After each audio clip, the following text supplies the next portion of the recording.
शिक्षक ही देश के, समाज के वे नागरिक हैं जो हमारे भविष्य को तय करते हैं, भविष्य को बनाते हैं, और इन्हीं से हमारे समाज के विभिन्न जो स्तर के जो कर्मचारी हैं, जो वर्ग हैं, चाहे वो वकील हो, डॉक्टर हो, इंजीनियर हो, मास्टर हो, जज हो, पुलिस हो, जिस भी क्षेत्र में आप देखें, कहाँ से आएंगे?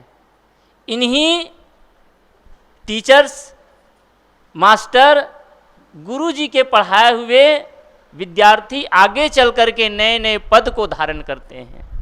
जैसे गृहस्थ जीवन में माता पिता के द्वारा जन्मे बच्चे विभिन्न स्तर में अपने दायित्व का निर्वहन करते हैं, चाहे वो संत हो चाहे वो गृहस्थ हो।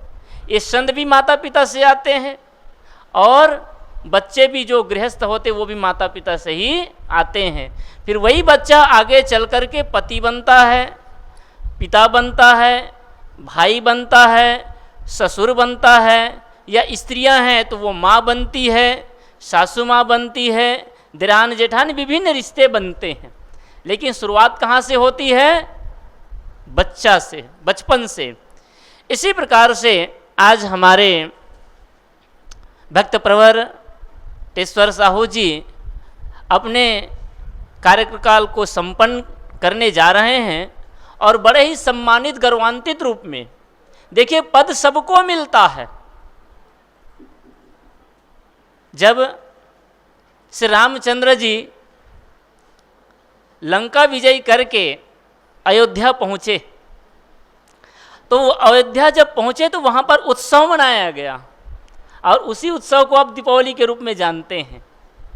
विजयदशमी के पश्चात श्री रामचंद्र जी अपने सभी साथियों को लेकर के अयोध्या नगरी में पहुँचते हैं तो उनके सम्मान में पूरे नगर में दीप जलाया जाता है। क्यों जलाया जाता है? क्योंकि जिस दिन पहुँचते हैं ना, वो अमावस का दिन होता है, और अमावस काली अंधियारी रात होती है। तो नगर वासियों ने सोचा कि आज हमारा युवराज आने वाला है और हमारा नगर सुना रहे, अंधकार से भरा रहे, ये हम होने नहीं देंगे। तो सब लोगों ने अपने अपने घर में दीप जलाए। भरत ने भी सभी को आदेश दिए और पूरे नगरवासी चारों तरफ दीप प्रज्वलित किए, और उसी दिन को हम आज दीपावली के नाम से जानते हैं। किसके आगमन में? राम के, श्री रामचंद्र जी के आगमन में वो विजयी होकर के आए थे। लेकिन विजयी होकर के आए थे इसलिए मात्र से नहीं, बल्कि उसने अपने कर्तव्य का ठीक ढंग से पालन किए, मर्यादा युक्त जीवन जिए, और मर्यादा युक्त जीवन जी करके उसको तो उसके पिता ने कहा कि बेटा 14 दिन का समय आपातकाल में 14 वर्ष के बराबर होता है, इसलिए आप 14 दिन वनवास में रहिए और वापस चले आइए, आपका 14 वर्ष पूरा हो जाएगा। राम ने कहा कि पिताजी भरत ने कहा, भरत से जब कहा कि ये मैं ऐसा करने वाला नहीं हूँ, मैं पूरा करके आऊँगा, ये मर्यादा थी। इसी प्रकार से आप और हम सब अपनी अपनी मर्यादा से, जिम्मेदारी से बंधे हुए हैं। तो मैं कह रहा था कि जब उत्सव मनाया जा रहा था तो सबकी विदाई हुई। जैसे आप यहाँ आए हैं तो यहाँ से आप भोज भंडारा भी करेंगे, आप सम्मानित भी होंगे, और यहाँ से विदाई होती है तो अपने अपने ढंग से विदाई भी करते हैं, प्रसाद देते हैं या कोई चिन्हा भी देते हैं, अलग अलग रूप होता है उसका। तो श्री रामचंद्र जी ने सबको सम्मानित किए, तो सबको कुछ न कुछ पद दिए, कुछ न कुछ सम्मान दिए। तो सबको सम्मान में कुछ कुछ पद दिए, किसी को वस्तु दिए, किसी को कुछ भेंट दिए। हनुमान जी चुपचाप बैठे हुए थे। श्री रामचंद्र जी ने सोचा मैं सबको तो कुछ न कुछ पद दिया हूँ, किसी न किसी को कुछ भेंट किया हूँ, लेकिन जिसने सबसे ज़्यादा मेरा काम बनाया, जिसके बिना मेरा यह जो लंका विजयी होना असंभव था, सीता की खोज करना संभव था, जिसने संभव किया, मैं उसी को भूल गया। और अक्सर होता यही है, आज भी हमारे समाज में ही होता है, जो सब कुछ करने वाला होता है उसी को हम लोग भूल जाते हैं। भूल जाते नहीं। जिस माता पिता ने अपने बच्चों के लिए एड़ी से चोटी तक मेहनत किए, पसीना बहाए, इतनी कमाई किए, लेकिन जब बच्चा बड़ा हो जाता है, योग्य हो जाता है, शादी हो जाती है, तो वो उस माँ बाप को भूल जाते जिसने जन्म दिया, जिसने परवरिश किया, जिसने इतने बड़े महल को खड़ा करके आपको सम्मानित किए। क्योंकि हम लोग सब क्या हैं, हम लोग केवल हरामखोर बोलते जिसको, है ना, हराम यानी खा लेना और भूल जाना, भूल जाने वाले लोग, नमक हराम जिसको बोलते हैं। लेकिन यहाँ पर राम जी नमक नरक हराम नहीं है, मैं ये नहीं कहना चाहता, लेकिन 2 मिनट के लिए भूल गए थे, इतने उत्साहित थे, उसको भी जरा याद नहीं आई। जब देखते हैं तो उसको याद आया कि नहीं नहीं मैं तो भूल गया। तो उसने बुलाया कि हनुमान, मैंने सबको कुछ ना कुछ पद दिया है, सबको मैंने सम्मानित किया है, अरे मैंने तुमको भूल गया, सम्मानित नहीं कर पाया। उसने कहा प्रभु, सम्मानित औरों को किया जाता है, दूसरों का किया जाता है, मैं तो आपका दास हूं और अपनों को कुछ दिया नहीं दिया जाता, क्योंकि मेरा, आपका सब कुछ मेरा है और मेरा सब कुछ आपका है। राम ने कहा नहीं, ऐसे नहीं बनेगा, कुछ तो लेना पड़ेगा। नहीं प्रभु, मुझे कुछ नहीं चाहिए, मेरा मुझको कुछ नहीं, जो कुछ है सब तोर, और तेरा तुझको सौंपता क्या लानत है मोर। मेरा क्या है प्रभु, आपका ही सब है और मुझे कुछ नहीं चाहिए। ये जो भाव है ना, मुझे कुछ नहीं चाहिए। और हम लोग कैसे हैं, सब कुछ चाहिए। नेता से चाहिए, राजनेता से चाहिए, माता से चाहिए, पिता से चाहिए, भाई से चाहिए, पड़ोसी से चाहिए और भगवान से भी चाहिए। कभी हमारी झोली भरती क्या? मैं कहता हूं कि आप प्रभु की वंदन करें, प्रार्थना करें, आप मंदिर जाएं, आप जिस भी इष्ट की उपासना करना चाहते हैं वहां पर जाएं, लेकिन आप सबसे मेरा निवेदन है, मांगने के लिए कभी मत जाएं। आप मांगने के लिए जाकर के आप अपने इष्ट की तौहीनी करते हैं, आप उसका अपमान करते हैं, यह कहना चाहते कि आपने मुझे कुछ दिया नहीं है। प्रभु ने, इष्ट ने, परमात्मा ने आपको इतना कुछ दिया, नहीं दिया क्या? चिंता वो करेगा, हम क्यों चिंता करें? जब हम जन्म लिए, जब हम बोलना भी ना पाते थे, हम ठीक से देख ना भी पाते थे, समझ ना पाते थे, दूध की व्यवस्था किसने की? इसी प्रकृति ने।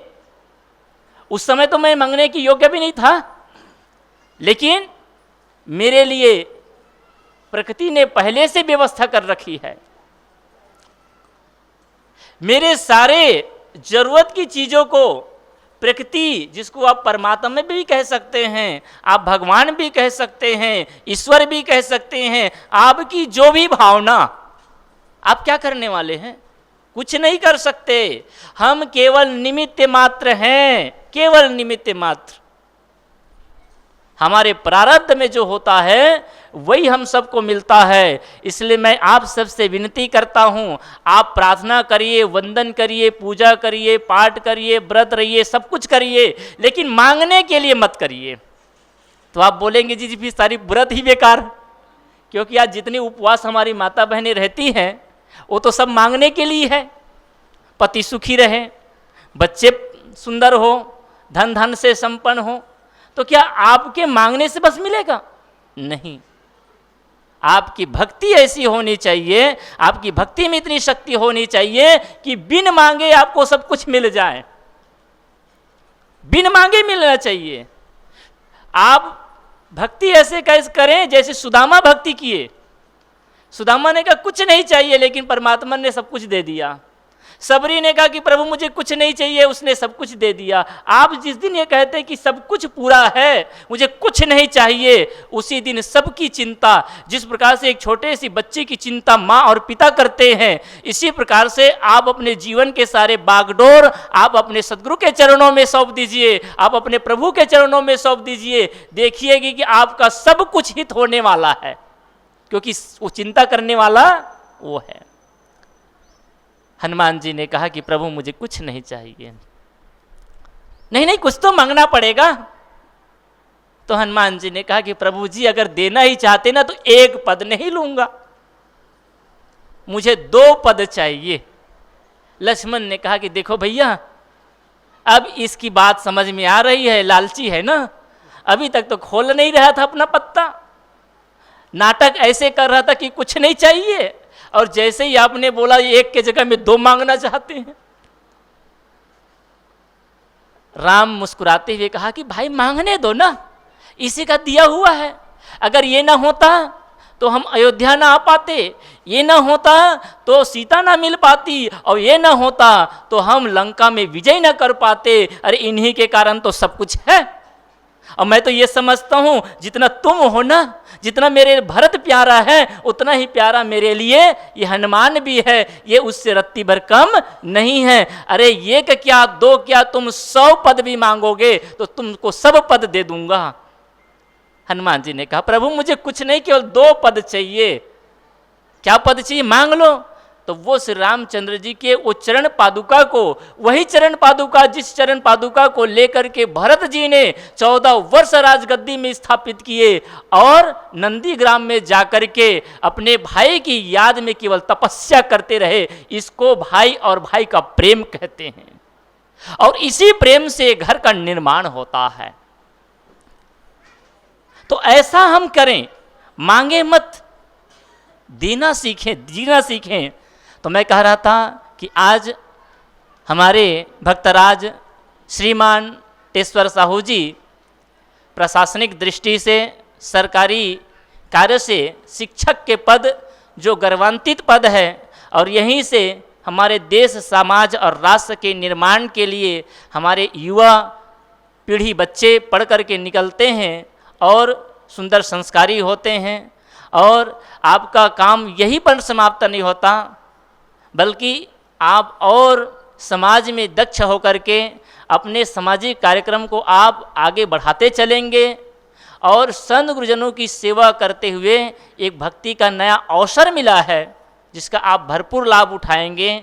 दूसरा परिप्रेक्ष्य है कि आज गृह प्रवेश, निचले का जो पहला तल्ला है वो पहले से बन चुका है, जिसमें आपका निवास है, और जो 2 तल्ले हैं, एक बीच का और दूसरा जो हम अंतिम में अभी ऊपर में बैठे हैं, ये नवनिर्मित, जिसका आज उद्घाटन कार्यक्रम हो रहा है।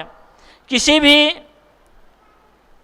घर को बनाने में बहुत मेहनत करनी पड़ती है, परिश्रम करना पड़ता है, अपने खून पसीने की कमाई को लगाना पड़ता है। लेकिन बंधुओं याद रखिए कि आप अपने खून पसीने की कमाई को लगा करके, धन को लगा करके, पैसा को लगा करके आप घर नहीं बना सकते, घर नहीं बना सकते। आप बोलेंगे यहाँ तो विरोधाभास हो रहा है, अभी चर्चा हो रही कि गृह प्रवेश, और आप बोलते हैं कि आप धन से, पैसा से, गाढ़ी कमाई से आप घर नहीं बना सकते। ऐसा क्यों? तो आप पैसे से, संपत्ति से, धन से आप केवल मकान बनाते हैं। क्या बनाते हैं? मकान बनाते हैं। वो मकान किससे बनता है? छड़, सीमेंट, गिट्टी, ईंट, रेत या विभिन्न वस्तुओं से ये मकान बनता है। ये मकान बनकर तैयार हो रहा है। क्या चाहिए?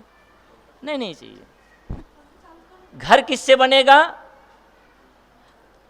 घर किससे बनता है? तो जिस प्रकार से मकान बनाने के लिए कुछ तत्व चाहिए, जैसे छड़, सीमेंट, गिट्टी, रेत आदि चाहिए, ईंट चाहिए, इसी प्रकार से घर बनाने के लिए कुछ चाहिए।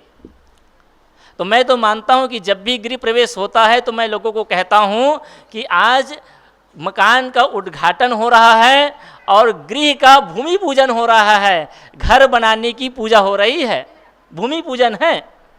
कौन से? आज घर बनाने की हमें शुरुआत करने जा रहे हैं। तो जिस प्रकार से आप विभिन्न वस्तुओं से घर को सजाते हैं, सुंदर बनाते हैं, वैसे कबीर साहब की भाषा में कहें तो ये घर भी अपना नहीं है, सब उधारी का है। भूला लोग कहे घर मेरा, जा घर में तू भूला डोले सो घर नाही तेरा। हम अपना मान लेते हैं, अपना है क्या? आप बोलते जी हमने बनाया, हमारा घर है, लेकिन इसी घर में छिपकली भी रहती है, इसी घर में मच्छर भी रहते हैं, इसी घर में अन्य जीव जंतु भी रहते हैं। अरे आपने तो बनाया है, वो तो वहाँ पैदा हुआ है, उसका तो जन्मसिद्ध अधिकार है कि नहीं? इसलिए ये घर मेरा नहीं है, ये घर में जो कोई रहे वो सबका है, इसलिए धर्मशाला है। इसलिए घर को सुंदर बनाने के 5 मंत्र हैं। अगर इस 5 मंत्र को अगर आत्मसात करें तो निस्संदेह ही ये जो मकान है वो घर बनेगा, और घर ही नहीं बनेगा, ये मंदिर भी बनेगा। एक क्रम है, सीढ़ी है। जैसे सीढ़ी के पहले पैदान पर चढ़ते चढ़ते हम छत पर चढ़ते हैं, ऐसे ही आपने सबसे पहले मकान बनाया, उसके बाद आप घर बनाएंगे, फिर उसके बाद आप इसको मंदिर बनाएंगे। और जिस दिन ये मंदिर बन जाएगा उसी दिन ये आपके लिए तीर्थ हो जाएगा, फिर आपको कहीं मंदिर में जाने की आवश्यकता नहीं पड़ेगी। मैं लोगों को कहता हूँ कि आज एक नई परिपाटी चल पड़ी है। जब कहीं भी नया घर बनता है तो एक कोने में किचन होता है, बेडरूम होता है, ड्राइंग रूम होता है, सब होता है। उसके साथ साथ में आप छोटा सा पूजा रूम भी बनाते हैं, बनाना भी चाहिए, अच्छी बात है। आप अपने इष्ट को स्थापित करने के लिए आप एक पूजा भी रूम बनाते हैं, तो केवल अगरबत्ती जला कर के, दिया जला कर के नहीं, बल्कि वहाँ पर बैठ कर के कुछ आरती वंदन करिए, पाठ करिए, पूजा करिए, थोड़ा सा बैठ कर के ध्यान भी करिए, ये बहुत अच्छी बात है। लेकिन इतना से काम नहीं बनेगा, उस घर की सार्थकता तब होगी, और एक कोने में जो पूजा घर बनाए हैं उसकी सार्थकता तब है, उसके पूजा करते करते आपका पूरा घर मंदिर बन जाए। और जिस दिन आपका घर मंदिर बन गया, समझ लीजिए कि आपका जीवन सार्थक हो गया। आपने किसी कोने में भगवान को बैठा दिया और ताला लगा दिया, पूजा कर दिए, उसके बाद ताला लगा दिए, उसके बाद जो कुछ व्यवहार कर रहे हैं आप घर में, ये चलने वाला नहीं है। तो आज संक्षिप्त में ही मैं कुछ मंत्र दूंगा, जिस मंत्र को अगर हम आत्मसात करें तो निस्संदेह ही यह जो हमारा मकान है वो घर भी बनेगा और मंदिर भी बनेगा। उसका प्रथम सूत्र है कि हम घर के सुंदर साफ सफाई रखें, रख रखाव सही हो। मैं बहुत घर में जाता हूँ, बड़ा सा बड़ा घर बन जाता है, बड़ी बड़ी खर्चा कर लेते हैं, तो नए घर रहते हैं तो बढ़िया 4 दिन सफाई रहती है।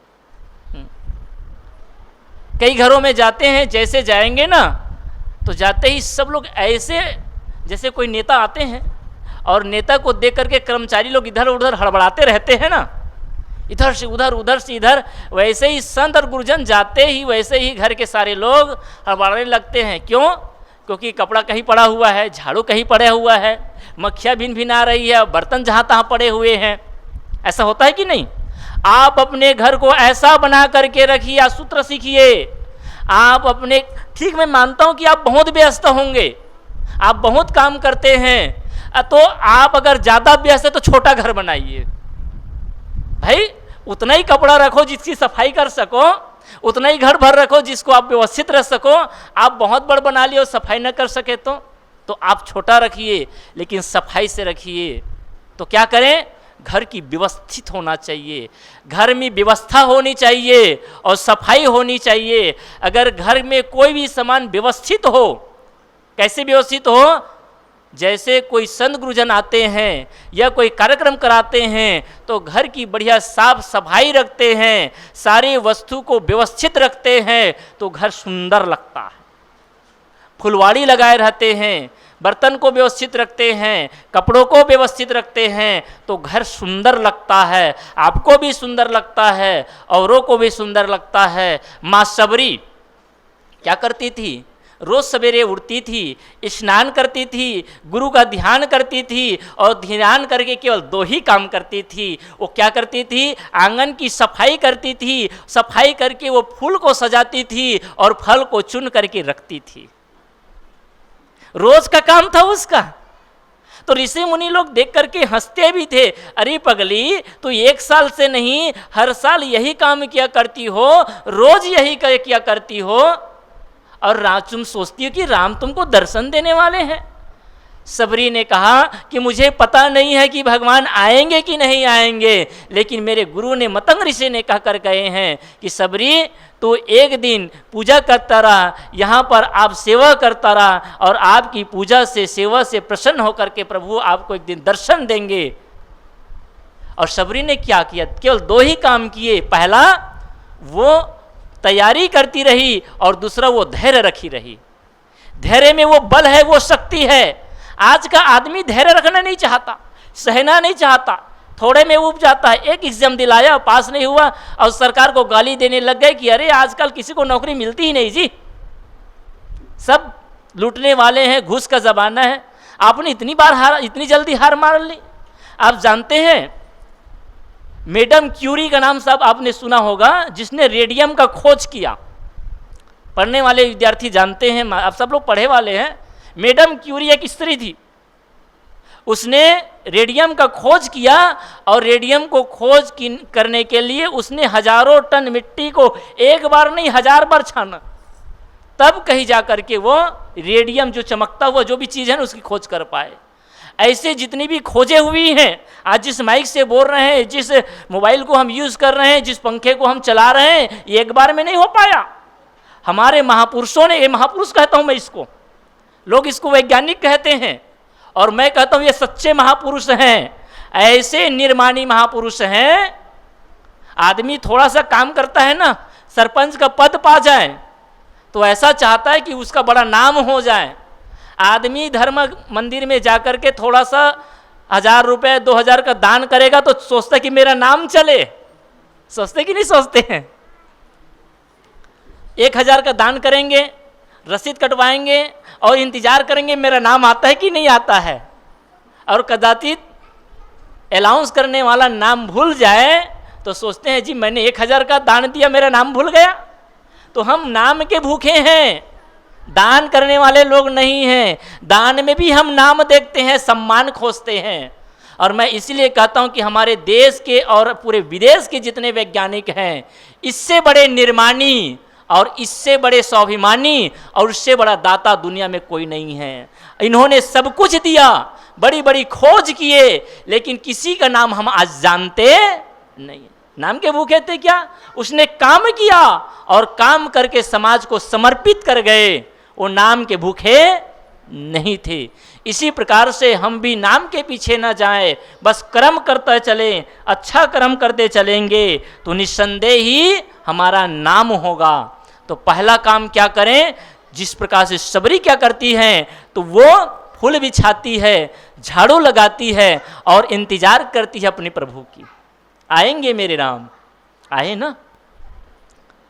ऐसे ही हम भी करें। आपका घर आपके लिए तीर्थ है, आपका घर आपके लिए मंदिर है, आपका घर ही आपके लिए चारों धाम है। अगर ये नहीं समझ में आया तो आप कितनों भी मंदिर जाइए। मैं कभी मंदिर का विरोधी नहीं रहा हूँ, मैं पूजा का विरोधी नहीं हो रहा हूँ। मैं ये नहीं करता हूँ कि आप तीर्थ करने ना जाएं, व्रत मत करें, सब कुछ करिए, लेकिन इसकी सार्थकता है कि जिस घर में आप रहते हैं उस घर में जो किचन रूम है वो प्रभु को भोग लगाने का वो मंदिर है। जिस रूम में आप सोते हैं वो रूम, जिस घर में माता पिता सोते हैं वो प्रभु का वास स्थल है। इस सब प्रभु के निवास करने के लिए हैं। इसलिए आप अपने घर को बढ़िया सा साफ रखिए, सुरक्षित रखिए, व्यवस्थित रखिए। और कैसे रखें? कभी भी अतिथि आए तो आपको संकोच न करना पड़े, आपको शर्मिंदा महसूस न करना पड़े, या आपको झाड़ू लगाकर झाड़ू पकड़ के लगाना न पड़े। आपका घर बढ़िया सा व्यवस्थित हो, आपको पूछे कि माचिस कहाँ पर है, आपको पूछे अमुक सामान कहाँ पर है, और आप तुरंत जवाब दे सकें। ये कब होगा? जब आपका सब सामान व्यवस्थित होगा। और आज की स्थिति क्या है? ये हमारे भाइयों की स्थिति तो और बड़ा गजब है। गलती करेंगे आप और डांटेंगे हमारी माताओं को, यहाँ तक उसको ये भी पता नहीं कि अंडरवेयर और बनियान कहाँ पर है, लुंगी कहाँ पर है। अपना काम ठीक से नहीं कर पाते, अपना सामान ठीक से नहीं रख पाते, और हमारे बहनों को जो दिन भर बेचारी काम कर रही उसी को और डांटेंगे। तो हमारी सबकी जिम्मेदारी है घर को स्वर्ग बनाने की। तो हम घर को बढ़िया साफ रखें, सुरक्षित रखें, व्यवस्थित रखें। क्या करें? घर की साफ सफाई रखें और सारे सामान को आप व्यवस्थित करना सीखें। अगर ऐसा करते हैं तो ही लक्ष्मी का वास होता है। पवित्र स्थान में ही लक्ष्मी का वास होता है, पवित्र स्थान में ही भगवत्ता का वास होता है। भगवान भी पवित्र स्थान में ही रहते हैं। इसलिए अपने हृदय को भी पवित्र बनाएं और अपने घर को भी पवित्र बनाएं। घर को स्वर्ग बनाने का, मकान को मंदिर बनाने का प्रथम सूत्र है। और घर को साफ तभी रहेगा जब आप साफ सुथरा प्रेमी हैं। और स्थिति क्या है? आदमी बढ़िया बढ़िया खुद पहनने के लिए बढ़िया साड़ी पहनेगा, बढ़िया कपड़ा पहनेंगे, दिन भर में 3 बार 4 बार अपने शरीर को रगड़ रगड़ करके धोएंगे, लेकिन घर को गंदा रखेंगे, सामने को गंदा रखेंगे। घर के सामने भी क्यों सफाई रखिए। और घर किसी व्यक्ति के पहचान करना है या उस घर के लोगों के बारे में जानना है कि घर के लोग कितने सफाई प्रेमी हैं, तो उसका एक सूत्र बता रहा हूं, बुरा मत मानना। पहला सूत्र है, जिसका किचन साफ हो, जिसके किचन के गैस चूल्हा साफ हो, कढ़ाई बढ़िया हो। अगर कढ़ाई में रबड़ी तक जमा तक वहां अगर कालिक है तो आप सफाई प्रेमी नहीं है। आपके जो तवा है ना, रोटी खूब खाते हैं आप लोग, और तवा कैसे रहता है? काला। अरे काला आदमी पसंद नहीं तो काला तवा कैसे पसंद है आपको? तवा को भी साफ रखिए। किचन क्या है? भगवान को भोग लगाने का सबसे पवित्र स्थान है। इसलिए अन्नम ब्रह्म कहा गया है, अन्न ही ब्रह्म है। अब बताइए कि आप अपने प्रभु को भोग लगाते हैं और अगर आपका कपड़ा साफ नहीं है, आपकी कढ़ाई शुद्ध नहीं है, आपके बर्तन शुद्ध नहीं हैं, तो बताइए कि अशुद्ध भोजन को अगर आप प्रभु को भोग लगाएंगे तो क्या स्वीकार्य होगा? विचार करिएगा। मैं विचार करने के लिए कहता हूँ। हमारे भारतीय संस्कृति में अपने माता पिता को, अपने घर के सदस्यों को भोजन देने से पहले अपने इष्ट को भोग लगाया जाता है। लगाते कि नहीं लगाते हैं? तो विचार करें कि हम जो भोग लगाते हैं वो कितना पवित्र है, इस बात का ध्यान रखिएगा। तो पहला, किचन साफ हो, ये पहली पहचान है। और दूसरी पहचान क्या है पता है? आप कितने अच्छे हैं, कितने पवित्रता को प्रेमी हैं, स्वच्छता के प्रेमी हैं, साफ सफाई पसंद करने वाले हैं। इसका दूसरा पहचान है कि आपका टॉयलेट कितना साफ है। आप बोलेंगे किचन से सीधा टॉयलेट ले गया, तो किचन में खाते हैं और जो खाते हैं वहां निकालते हैं, दो ही तो जगह है। तो आपके व्यक्तित्व की जो पहचान है वो दर्पण है। हमारे किसी संत ने कितना सुंदर कहा है कि आपका टॉयलेट इतना साफ होना चाहिए, इतना साफ होना चाहिए कि आप वहाँ पर गीता जैसे पवित्र किताब को भी पढ़ सकें। इतना पवित्र होना चाहिए। आप विदेश के लोगों को बोलते हैं कि वो लोग नास्तिक हैं, वो ईश्वर को नहीं मानते हैं, लेकिन जा कर के देखिए उसके टॉयलेट कितने साफ होते हैं। और आज हमारी स्थिति क्या है? इतने गंदे होते हैं। कई घर तो ऐसा होता है कि बैठने का भी मन नहीं करता है, इतने गंदे होते हैं। मेरा निवेदन है, अगर घर को सुंदर स्वर्ग बनाना चाहते हैं तो प्रथम सूत्र है आप सफाई प्रेमी बने, दिल को भी पवित्र रखें, मन को भी पवित्र रखें और घर को भी पवित्र रखें। दूसरा है क्या है कि घर में आप भक्ति भावना रखें, सात्विक रखें, पूजा करें।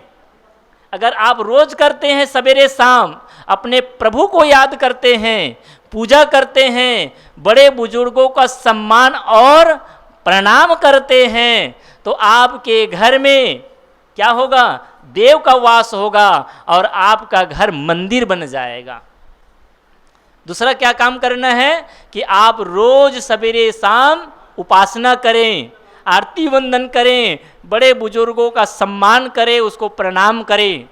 प्रातः काल उठ के रघुनाथा, मात पिता गुरु नावे माथा। आप सब प्रभु श्री राम को पूजने वाले हैं, मानने वाले हैं, जानने वाले हैं। तो प्रभु को मानते बस है कि जानते भी हैं?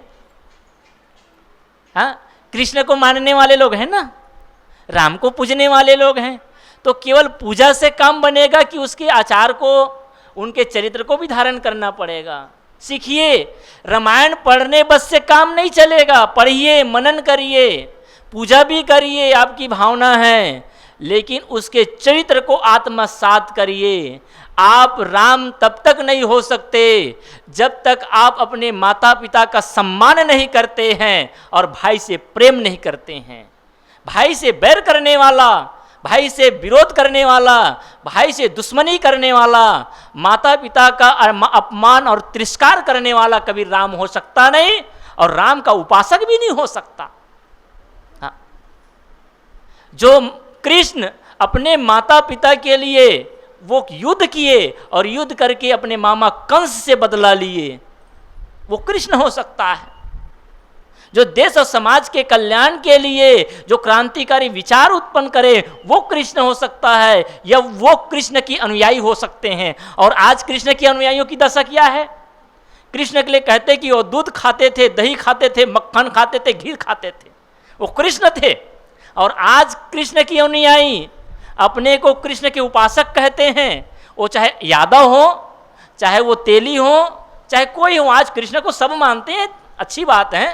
कोई एक जाति वाले नहीं, बल्कि हर जाति वाले जन्माष्टमी मनाते हैं, कृष्ण जन्मोत्सव मनाते हैं, कृष्ण के अनुयायी हैं, कृष्ण के भक्त हैं। तो केवल आप कृष्ण के अनुयायी और भक्त न बने, बल्कि कृष्ण के पथ पर भी चलिए। अगर आप कृष्ण के अनुयायी हैं तो मैं कहता हूं, जिस दिन आप शराब को छोड़ देंगे उसी दिन आप कृष्ण के प्रेमी बनेंगे। आप जिस दिन मांसाहार का त्याग कर देंगे उसी दिन आप कृष्ण के भक्त बनेंगे। और आप कृष्ण की पूजा भी करते हैं, शराब भी पीते हैं, आप कृष्ण की पूजा भी करते हैं और आप मांस भी खाते हैं, तो आप कृष्ण के भक्त हो सकते नहीं। आप खुद विचार करिएगा। आप गीता पढ़ते हैं, आप महाभारत पढ़ते हैं, कहीं महाभारत और गीता में लिखा है शराब के लिए? हाँ, अंतिम प्रकरण को आप में आया है, जिसको मैं याद दिला दूं आपको 2 मिनट में। महाभारत युद्ध के 36 साल बाद, याद रखना, और नहीं आप जिस पंडित से आप पढ़ते हैं, कथा कराते, उससे पूछ लेना। महाभारत युद्ध के 18 दिन के महाभारत युद्ध हुआ, और उस महाभारत युद्ध के 36 साल बाद यादव कुल मतलब कृष्ण के परिवार, जिसमें बलराम है, अहूर है और बड़े बड़े महारथी हुए हैं, जो मथुरा से कहाँ चले गए थे? द्वारका चले गए थे। उस द्वारका में महाभारत युद्ध के 36 साल बाद अपने आप में लड़ने लगे, भाई भाई लड़ने लगे, पिता पुत्र लड़ने लगे, एक दूसरे में बैर होने लगा, शराब पी करके एक दूसरे को गाली देने लगे, और इतने घोर नरसंहार हुआ कि एक दूसरे को मार काट दिए। पूरे यादव कुल का विनाश केवल शराब से हुआ है, ये इतिहास कहता है। और जब नाश हो गया तो बचे हुए माताओं को, बहनों को और बच्चों को अर्जुन जी लेने आए थे, वो कथा जानते हैं। और जब लेने आए तो भिल्लिन जो थे, जो आदिवासी थे, वो लोग भी उसको लूट लिए। ये कथा है। शराब किसी का सम्मान नहीं करता, शराब किसी का विकास नहीं करता। ये हमारे देश, समाज और राष्ट्र का सबसे बड़ा अभिश्राप है। लेकिन आज भी ना ये सरकार समझती है, ना ये समाज समझते हैं। अरे सरकार तो अंधी है, समाज भी अंधे हैं, लेकिन कम से कम आप आंख वाला बने।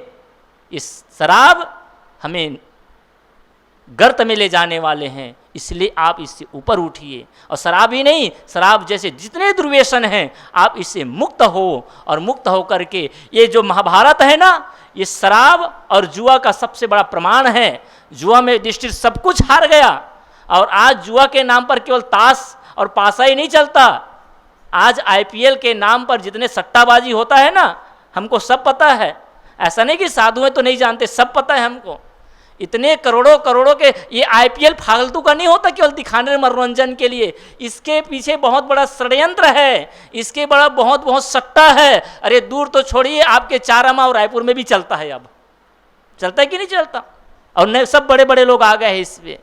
अब ये भी जुआ है। और याद रखिए, जुआ के जाल में जो फंसेगा वो कभी जीवन में उबर नहीं सकता, कोई निकल नहीं सकता। और ये ऐसा माया जाल है कि इसमें आदमी सदैव धंसता जाता है, मरता चला जाता है, कभी विकास कर सकता नहीं है। तो मैं घर को स्वर्ग बनाने के दूसरे सूत्र पर कह रहा था और कुछ बस कहकर अपने